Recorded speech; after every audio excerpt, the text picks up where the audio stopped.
В Якутске введен в строй новый водозабор. Качество воды в сравнении с предыдущими годами во много улучшено. Жалобы горожан сведены на нет. Новый водозабор позволил потребителям получать воду, которая соответствует определению питьевая. Однако построенной станции недостаточно. Специалисты Якутского водоканала ежедневно работают над улучшением качества воды, подаваемой горожанам. Необходима промывка и дезинфекция магистральных сетей. На сегодняшний день идет очистка и замена некоторых трубопроводов, а также замена стальных водопроводов на пластиковые. Водоканал провел большую межведомственную работу и составил график ремонтных работ.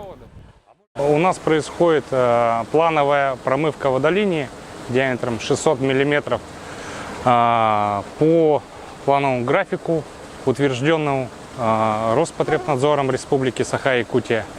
И согласно этого плана производится промывка магистрального трубопровода диаметром 600 мм на участке от первого водоузла водозабора до 6-го водоузла.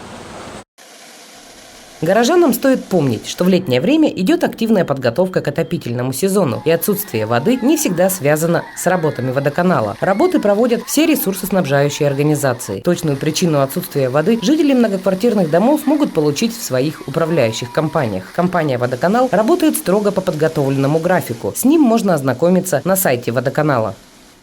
Данный этап промывки – это первичный, так скажем, механический, грубой очистки. Он проходит по технологии толчков.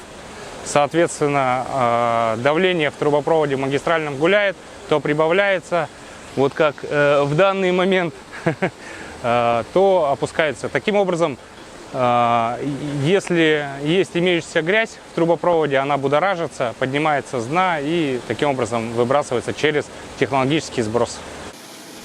После окончания дезинфекции и промывки перед пользованием водой необходимо слить воду для промывки сети внутри дома. Если качество воды вызывает сомнения, стоит обратиться в управляющую компанию, обслуживающую дом, так как именно они несут ответственность за состояние внутридомовых сетей. С самого детства мы знаем, что вода – источник жизни. Мы привыкли, что из крана всегда течет вода. Иногда мы слишком заняты, что забываем вовремя оплачивать за нее. Хотя знаем, что за услуги водоснабжения нужно оплачивать каждый месяц и своевременно.